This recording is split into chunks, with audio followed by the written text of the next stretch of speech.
Self-regulation. What is it? Self-regulation is the ability to tolerate sensations, situations, and distress and form appropriate responses. Simply stated, it is the ability to control emotions, thinking, behavior, and motor actions in different situations. We are all self-regulating right now. You are trying to focus on this presentation. It may be the end of a long day for you, or maybe it's early in the morning and you are tired. Maybe you are hungry, bored, constipated. Maybe you are thinking about what you need to do when this presentation is finished. I do not enjoy being videotaped. But why are we all doing okay? How are we all still paying attention and continuing with this presentation? We are self-regulating, and some of us are doing a great job, and others of us are struggling more. Every person, young and old, has a sensory profile. We all do different things to help us modulate our emotions. Often, these things are subconscious. We relax when we smell something delicious. We become energized in the sunlight. We are comforted by holding a warm drink in our hands. Other times, we have more awareness about what our body needs to regulate. When we are feeling stressed, we may go for a walk, practice yoga, eat something sweet, light a candle, or take a nap.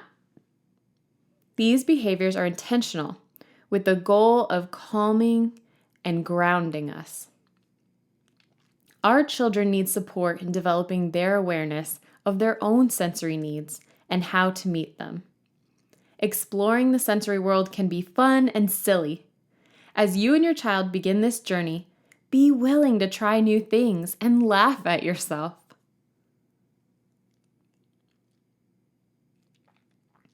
Why is self-regulation important? Dr. Bruce Perry answers this question very well.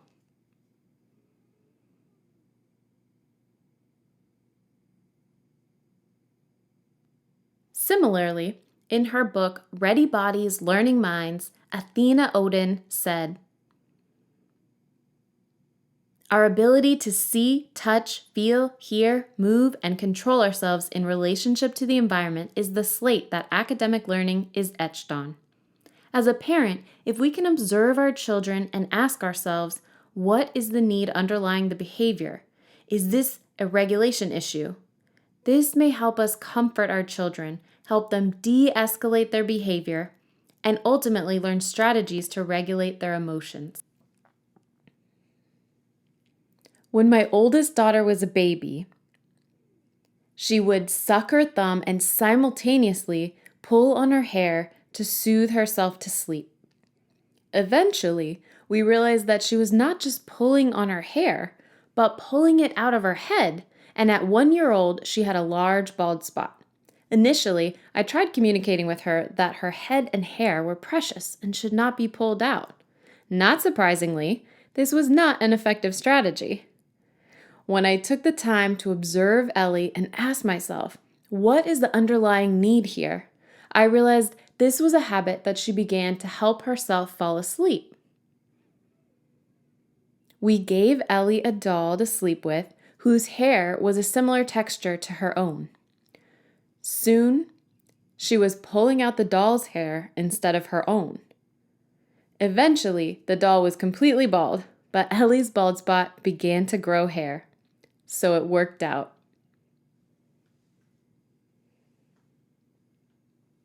We have 8 sensory systems. They are our tactile sense, what we perceive when we touch something; the olfactory sense, what we smell; the auditory sense, what we hear; the gustatory sense, what we taste; the visual sense, what we see; proprioception, our body's ability to sense itself in space; interception, the body's ability to sense itself from the inside; and the vestibular sense, which is responsible for balance and movement. We will expand upon each of these domains. I encourage you to try different activities from each of the 8 domains with your child. Play together and see what is effective for them and what sensory input causes them discomfort and should be avoided or reduced when possible. Our tactile sense is often a strong need for children. Many of us learn by holding, touching, and doing hands-on activities.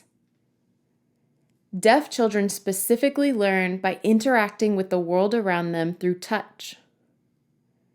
Tactile supports include fidget toys, finger painting,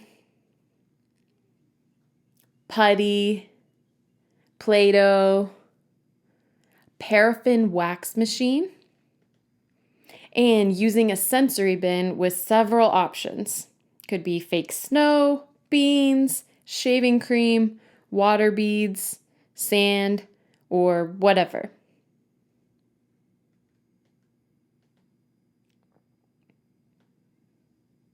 Our olfactory sense is how we interpret the world around us through smell.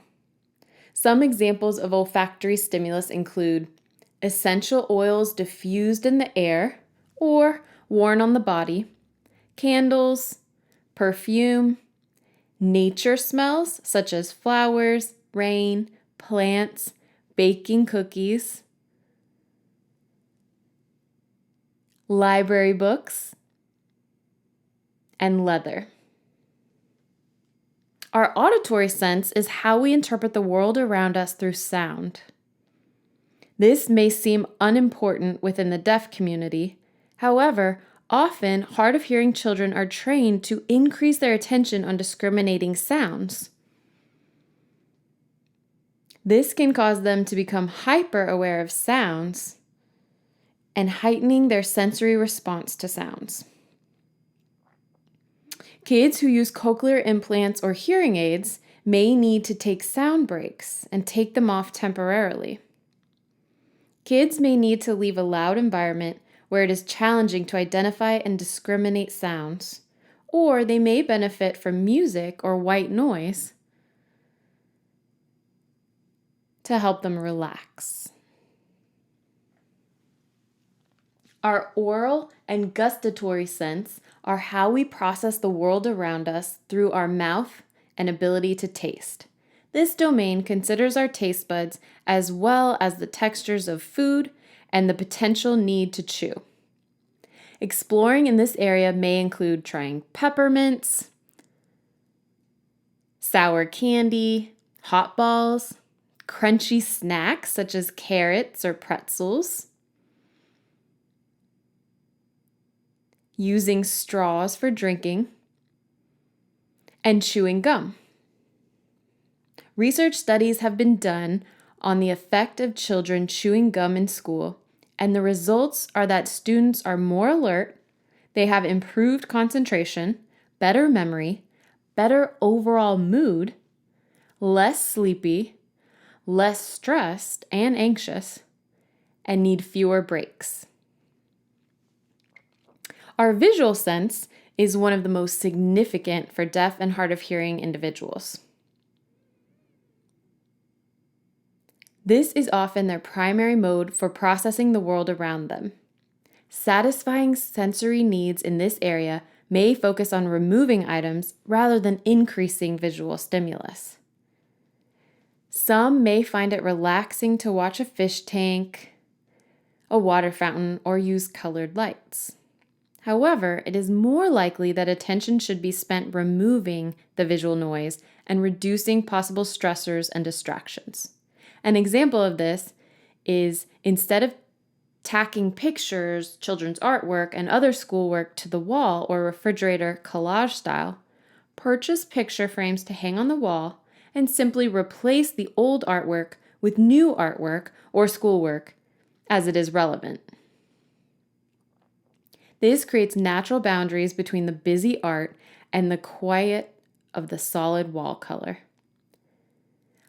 A frequent behavior associated with visual distractions and overstimulation is when you see children constantly trying to keep their space clean and tidy.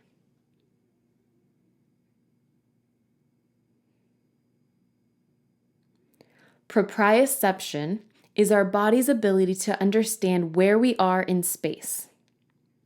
Proprioception is what enables us to close our eyes and touch our nose.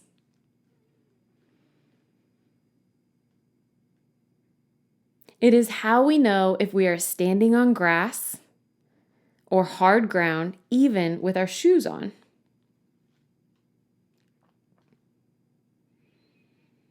Activities to explore in this area include a massage line. Can line up with your family and each person can give the person in front of them a massage. Games such as red light, green light, Mother May I, Simon Says, Twister, and Freeze Dance, where when the lights are off, you can move around, and then when the lights go on, you freeze. It may also include resistance activities with pushing or pulling, heavy lifting, or using your body weight in movement, such as crawling and push-ups.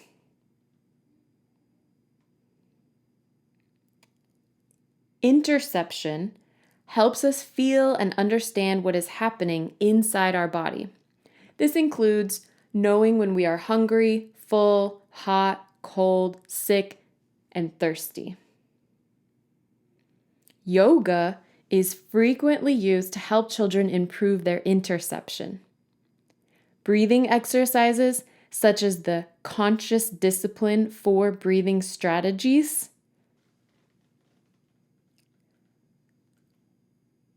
which comprise the acronym STAR, smile, take a breath and relax, the pretzel breathing, like this, the water drain breathing, looks like this, and balloon breathing.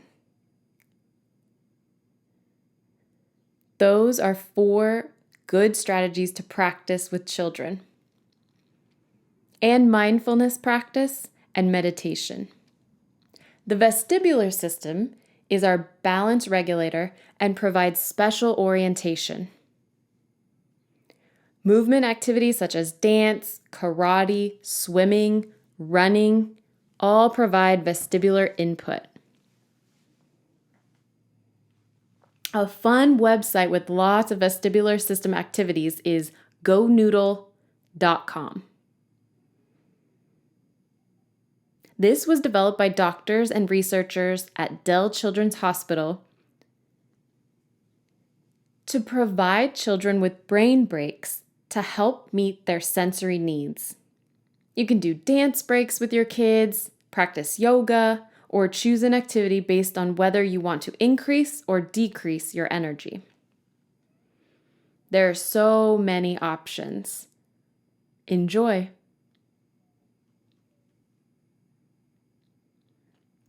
It is important to recognize that we respond to sensory input in 3 different ways. We may actively seek more of the sensory feedback. We may be overstimulated by that specific sensory input. Or it is balancing and matches exactly what we need in that moment. Feeling overwhelmed in a sensory area is as equally important to recognize as seeking out more of a specific domain. The goal is to find sensory balance and emotional regulation.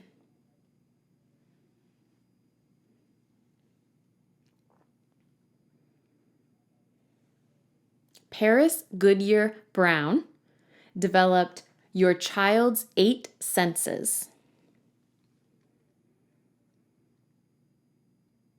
So what you do is you trace both your child's hands onto a piece of paper, draw blank fingernails on each finger, and not including the thumbs,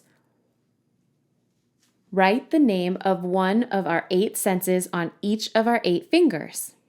As you explore your child's sensory needs, you can color in the fingernails to match their level of need.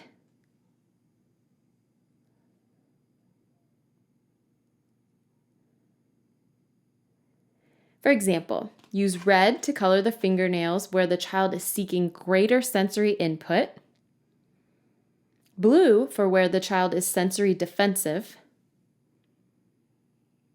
highly sensitive to that sensory domain, easily overwhelmed in this area, and color the nails green for having good balance in that sensory domain.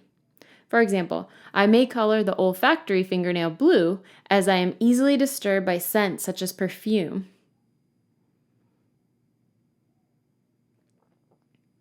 I may color the gustatory fingernail red as I am frequently chewing gum and drinking through straws, keeping myself busy as I complete paperwork. And I may color the introspection fingernail green as I feel comfortable and balanced in this area. I would highly recommend reading the book The Out of Sync Child Has Fun by Carol Stock Kranowitz. This book has a chart in the back where you can look up each of the 8 senses and find lists of activities for each one. I hope that you and your child have fun exploring the sensory world and creating individual sensory profiles. This should be a fun experience for you and your child as you both learn which sensory experiences help your child find emotional balance. If this exploration seems stressful and like it is too much for your child, I encourage you to meet with an occupational therapist. They are trained to support children and families who continue to struggle with the ability to regulate their bodies. Thank you.